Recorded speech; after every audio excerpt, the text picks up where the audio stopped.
Good to see you, everybody. Welcome back to the show. It's good to see you. I can't actually see you, but I'm imagining all of you in my head right now, and you all have tiny little hats on. So that's how I see it. This is probably going to be the last episode of this particular series, and how fitting it is that the last episode of Pokemon Sword is this one, because I recorded an episode with vocals and with video, and I was ready to post it all up, and I lost all of the audio. I kept the video, but I lost the audio, which is great. So I am retroactively adding the audio now. My commentary, my witty commentary over the top. This is more like a director's commentary over the video that I've already recorded. This is no longer live, and it's how fitting it is that Pokemon Sword would end like this, because the end of this series has gotten a little bit tedious, a little bit, not that good. I probably should read some of this dialogue so I can sync up the words. I've just told you did. Well, what is going on with that man? He looks like, well, okay, that's not gonna, obviously I skipped through all this shit too quickly. I'm not gonna be able to sync that up. Oh well. But the point is, after this incredibly long intro, that what we're going to do in this episode is we are going to go into this big, dark, scary cave. We're gonna go inside, and we're gonna go fight some stuff. So, what I'm going to do is I'm going to pick Bellossom. They give me a choice between Druddigon, who I hate, Bellossom, who I love, and Flygon, who I'm fairly indifferent to, but I would say closer to like than hate. Druddigon's a horrible looking Pokemon. I hate its design. I don't understand its name. I don't like it. Whereas Bellossom is adorable. She's a cutie. She does a little dance. She has a skirt made out of flowers. How could you not like Bellossom? She's one of my favorite Generation 2 Pokemon, and I have a lot of Generation 1 and 2 favorites. So, how could I not pick Bellossom? And anybody out there, if you have the choice between Druddigon and Bellossom and you don't pick Bellossom, I don't know what to say, dude. I don't know what to tell you. You got problems that I can't fix, and I'm not a psychologist, so I don't know. But you got some problems. So I'm really bummed, because the first fucking recording I did of this worked really well. It was really funny, and I was like, man, maybe I should keep doing Pokemon Sword after all. Maybe it's lots of fun and good crack and great times. And then I lost the audio and have to do it again. And I'm like, well, maybe we'll just, get it done and get it out of here. Book it, put it in the books, put it in the sea, put it in the safe, put it in the bank, put it in the oven, roast it, 280 degrees Celsius. You put the fan oven on, really roast it for about 10 to 15 minutes, turn it halfway through, and you'll be surprised at the results. You really will. One thing I did say was that look at this big chunky Pikachu Raichu. It's such a big, look at him. He's so adorable. Like, if this guy was outside your house, you would be like, I'm gonna give him a big hug. He's so cute, He's a big old Raichu. How could you not like a big old Raichu? What's better than a regular Raichu? A Raichu that's 50 feet tall. You know what I mean? I think that's pretty cool. So this is all that happens really for this whole episode. I talk about Raichu, and he's very cute. I talk about how cute Bellossom is as well. And that's it. So there's a policeman. He's looking at me. Well, he's actually looking right. He's looking at Raichu like he's like, oh fuck, dude. They didn't teach me how to fucking practice for this in the academy, the police academy. Maybe you've heard of it. They made 6 training videos of it. This wasn't in the manual at all. I don't know what to do. Oh, it's too big. What do I do? I'll throw my hat at him. That's what the policeman's saying. A little bit of a classic improv by me, the improv master. Don't want to brag, but I've already started, so I may as well continue. Haha. We called Raichu in like a moonball or something. I don't remember what we called it. It's something stupid. Just because I thought that would be funny. Was it funny? I don't know. Probably not. So we're gonna keep Bellossom. It's super cool. Who doesn't like Bellossom? Hands up if you don't like Bellossom. Put your hands up so it's easier for me to cut them off. You little bitch. How dare you? I couldn't really see what this fucking thing was. I mean, I can see it now, but when I was recording, I couldn't. Well, let me see. Let me tell you that this thing, not as cute as Raichu. Okay? Look at this. Look at him. That's horrible. I don't like it. I really don't like that Pokemon. That's the problem. I believe that was Generation 5. That was Black and White. I really didn't like a lot of those Pokemon, and I'm really bummed about it. I think I've talked about this before on an episode of Pokemon, probably. But I thought those were really good games. They're a lot of fun. I liked them. But the problem was, I hate all of the Pokemon. I hate almost all of the Generation 5 Pokemon. They're just grim. You know, this fucking thing. And what was it? Sock and Throw I talked about before in this show. For how much I hate them. There's something else. There's something else I hate. The monkeys. I fucking hate the monkeys. You know, the elemental monkeys. I hate them. Anyway, the point is, I don't care much for those Generation 5 Pokemon. I don't like. Look at this. Look at this design. It's just awful. It looks like a fucking chimera that they just stuck together. They're like, here's some stuff. You know, here's a Pokemon. Like, that's not how you make them. Look, we're gonna get a really big Bellossom now. Look at this. Now, who doesn't love Bellossom? Look at that. Adorable. Now, if you saw a 50-foot Bellossom outside your house, you'd be like, come on in, get some tea. Would you like to go on a date with me?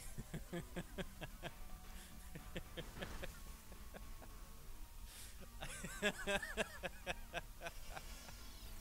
don't care if nobody like that. It made me laugh. It got a little laugh out of me, so I'm happy about it. You gotta make yourself laugh, right? Nobody else can. Yes, I don't. That's some real bad philosophy right there. Don't take that to heart. But you got Swoobat, who I hate. You got right. So, Bellossom outside your house, adorable. You're like, come on in my house. You're too big for the house, but you can stand outside it. But I'll go up to the second floor, and feed you cake. You know, put it in the end of a broom. Put the broom at the window, and you lean over, you can eat the cake. You know, but if a 50-foot Swoobat was outside your house, you'd be like, get the fuck out of here. You'd be chasing it with the broom. You'd be like, I don't want to. Get the fuck out of here, scaring the cats. What is this? Has Satan opened a portal to hell? I mean, this with the swirly, sky and everything. It does kind of look like this is a portal to hell, and that little thing jumped out of it. And then God was like, I'll send my most mighty warriors to stop this hell portal, and he sends down Bellossom because it's adorable, you know. I mean, look, it's a big Bellossom. How could you go wrong with that? I think the episode will just be called Big Bellossoms. For reference, in the original take I did of this episode was going to be called Hot Snakes. So, oh, I'm sorry. Yeah, figure out what that meant. Hot snakes. Did a whole episode about hot snakes. And you'll watch this episode, you'll be like, I can't. How did you get the hot snakes? Where did you get that from? Where does that come from? You're gonna wait on tenterhooks the whole 28 minutes long, wondering like, where's the snake? What? It's not coming. It's not coming, dude. That's a fact. So we've got a couple more left to go. This is weirder doing this retroactively than it is like doing it when you're recording. It's more spontaneous when you're recording. When I'm watching it back, it feels really strange. unusual. I know. I had to do this a couple of times with Animal Crossing, where I lose the audio, but I kept the footage, so I had to retape them. You know, that happened a couple of times. Most of the time on Animal Crossing, I would lose the video, and then I had to record both again, and that was a pain in the ass, you know. All right, hang on. I want to check this out. What happens? Who gets hit? All right, Skitter Smack. I remember this. I remember fighting the Kadabra and thinking, "Fuck, dude, how are we gonna beat Kadabra?" And then one hit like knocks it out straight away. I'm like, what the fuck happened? So something hit it with Skitter Smack, I guess. But that's the end of good old Kadabra. We don't need him. You know, I'm not scared of a Kadabra. No, sir. Never have been, never will be. And he's got a big spoon with him. So if a 50-foot Kadabra came to your house, he would be like, I've got this spoon. I need you to fill this spoon full of enough yogurt that would fill the spoon. I need to eat some yogurt. And I always thought it was weird that Kadabra has a spoon, but he's also like a telepath. So like, couldn't you just telepath the yogurt into your mouth? You know? Oh, is this a big bad? Oh, it is. We got that already. This is Suicune. Or Suicune? I don't know how people pronounce it. I think it's Suicune, which I think sounds utterly delightful. Oh, it's Suicune. Oh yeah, but in the episode, for a Jake and a joke and a goof and a gaff, I called it Suicune. So remember that for later, Suicune. That might come up. I'm going to say that to you right now. But anyway, this is going to take a while we try to beat Suicune. So maybe I should read a little clip from Marlon Brando's book. Do I have it here? Let me go find it if I can see the book.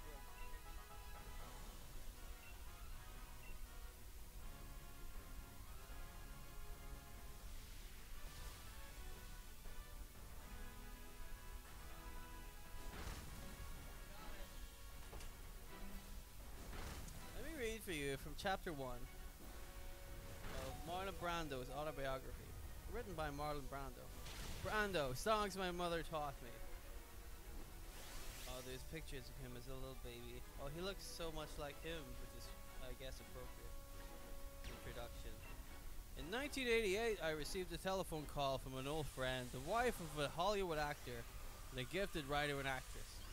She asked me if she could give my private telephone number to one of her friends, but didn't explain who it was or why. A few minutes later, my telephone rang again, and I heard a familiar voice say slowly, "This is Marlon Brando." My Brando impression is really good. It really wasn't necessary for him to introduce himself. Like millions of people who had spent a sizable portion of their lives in a darkened motion picture theater, I recognized his voice. Like millions of other people during the past 40 years, I'd grown up with him. He said he wanted me to write a book about a passage in his life during which he believed something had terribly wronged somebody he loved. A few days later, I arrived at a locked gate beside Mulholland Drive in Beverly Hills. The gate swung open and I followed a winding road lined with pepper trees, uncertain where I was going. Then something almost ghostly happened. It seemed that a part of the forest of bamboo next to me began to move. A gap appeared in the leafy tangle as an electric gate camouflaged with dense foliage suddenly swung open. Might have been a wall of granite peeling open. An Arabian Nights fantasy. Who wrote this introduction? Okay. Just checking. Whew. The gap in the forest widened, inviting me not only into Marlon Brando's home at the top of the mountain, but also into his life. After my first visit, I returned many times to the house on Mulholland Drive, and he and I became close friends. We are an odd couple.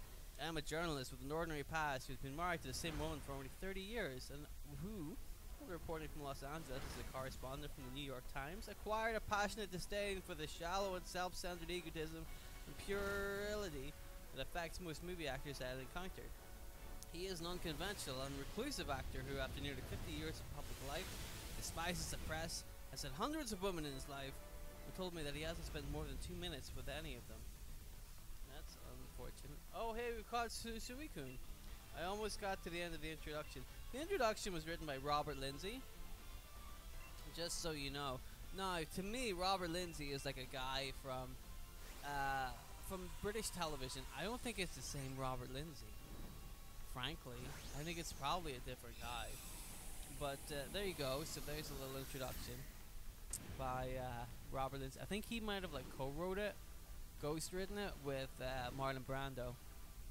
But I thought you guys might find that interesting. A little bit of Brando. And let's be honest, all of our lives could be improved by a little bit of Brando. Maybe I should read like the first part of the first chapter, because I'm going to be calling Suikuni for a bit. So here's the first chapter. As I stumbled back across the years of my life, trying to recall what it was about, I find that nothing is really clear. I suppose the first memory I have is when I was too young to remember how young I was. I opened my eyes, looked around at the mouse-colored light, and realized that Ermi was still asleep, so I dressed myself as best I could and went down the stairs, left foot first at each step. I had to scuff my way to the porch because I couldn't buckle my sandals. I sat on the one step in the sun at the end of 32nd Street and waited. It must have been spring because the big tree in front of the house was shedding pods with two wings like a dragonfly. On days when there wasn't any wind, they would spin around in the air as they drifted slowly to the ground. I watched them float all the way down, sitting with my neck craned and back until my mouth opened and landed out, and holding it in my hand just in case, but they never landed on it. When one hit the ground, I'd look up again, my eyes darting, waiting for the next magical event, the sun warming, the yellow hairs on my head. Waiting like that for the next magic was as good a moment as any other that I can remember in the last 65 years. Well, Brando, he's such a poet. What a wonderful character. Lovely guy, he's got a nice face. So we're playing Pokemon Sword, where once you do the Dynamax cave the first time, this girl says, "Hey, did you see my father?" And I'm like, "Yeah, dude, I beat the shit out of him. I saw your father. I punched him in the eye a lot. I punched him so hard that I broke my own knuckles, just beating the shit out of him, you know. I punched him so hard. Yeah, you see, there it is. You beat my old man? Fucking right I did, dude. I beat him so bad that when he brought him to the hospital, the doctor looked at him coming in on the trolley and they're like, "Who brought in the smashed pumpkin?" I'm like, "No. It's a man. It's a man's face, but he's got brutally beaten by a little girl, you know." That's it. So we still got like 10 minutes left, right? Yeah, well, ish. So this is the end of the failed Pokemon series. You know, it's been a good run. I played Pokemon Blue, then I played Pokemon Sword. I also played Pokemon Snap, I guess. So is that the trifecta? Is that the triumvirate? The three of them? I would certainly put Pokemon Snap up there as best Pokemon games of all time. It's really fucking good. Pokemon Red and Blue, I guess. You know, trailblazers that they were. This one, not so much. Frankly. If I may be frank. See, look, this is what I beat the shit out of him. See this? There he is. Fucked him up, dude. Fucked him right up. I'll do it again. I have no remorse for my crimes, you know. That he fell on a rock and struck his head. Yeah, that's what we told the police. He fell over.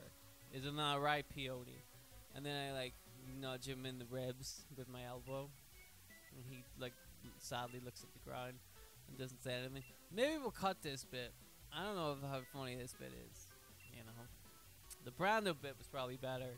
I don't know. Leave your comments and your feedback in the comments. Leave your comments in the comments. Don't leave them anywhere else. You don't want to leave them lying around. You're walking around the house and you trip over something. Like, what the fuck was this? Oh, it was a comment I was supposed to leave in the comments, but I didn't. I left it right here. I left it beside my shoes. And then the dog ate it. That was a mistake. You know, you shouldn't let the dog eat it.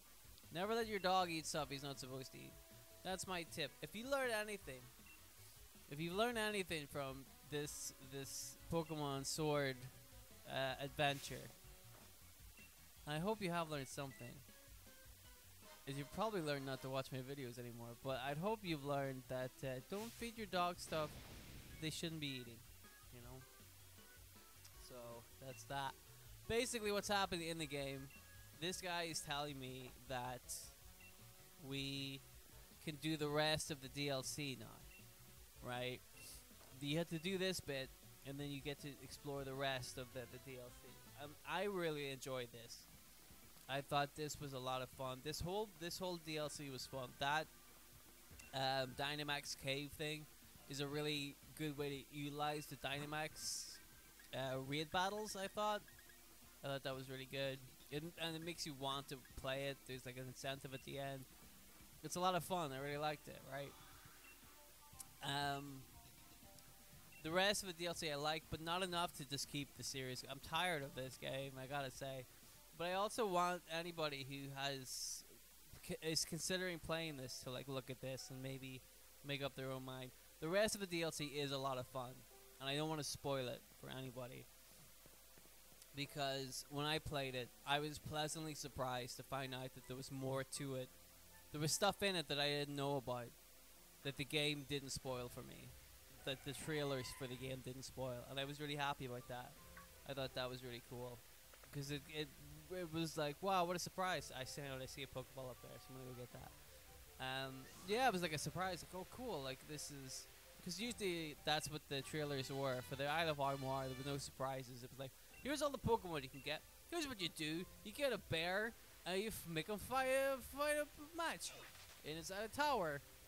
And you're like, wow, great. And then you get the DLC, and that's exactly what it is. But in this one, it had like a little storyline. It had twists and turns, you know. This is part of the storyline. This is Freezington. There's an old man looking at carrots, just like in real life, you know. I don't know what significance that has. This is the mayor. Doesn't he look like the mayor with his face like a crumpled turnip? Like a smashed pumpkin. We brought it back again. I beat the shit out of this guy too. This joke's not gonna stick around. This is a one and done thing. So basically, this guy, he says there's very little to attract visitors to the sleepy corner of the region, except for the giant cave full of fucking scary ass Pokemon. That's like 500 meters over there. Just I see over that hill. Just over the hill you just came down. There's a cave full of really strong, scary, rare Pokemon. But other than that, why would anybody come to this sleepy burg, right? Ridiculous, you know. I don't know what they're thinking. We got some sort of shirt. Great, I'm never gonna wear it. I love how I'm out here in fucking t-shirt and shorts in the Crown Tundra. It couldn't be any colder. It's snowing right now, and I'm like, whatever. Got my fucking shorts on. Who's gonna stop me? Shorts and a big bag. So that's that. Oi! So Peony's over there. That's our headquarters. But you're gonna have to play the DLC for yourself to really get to explore the headquarters, to explore the rest of the DLC. I think this one's worth it. Yeah, I think. But oh yeah, we can take our guy out. Look. We got a little Clobberpuss. Here's Baby Puss. Look at him walk. Look at him. He's a big, strong boy. And then he's like, wow, wow, wow, wow, wow. I love him. This was worth it, wasn't it? This was worth 500 episodes just to see a baby octopus walking around. Yeah, look at him. He's great. So I think that's pretty much it. We're going to wrap things up pretty soon. Thank you for watching this stupid series. I really appreciate it. You know, like I said, this Pokemon game, I kind of go in and out of whether or not it's my favorite. Well, no, I don't, actually. It's not my favorite. I would go in and out whether I like it, but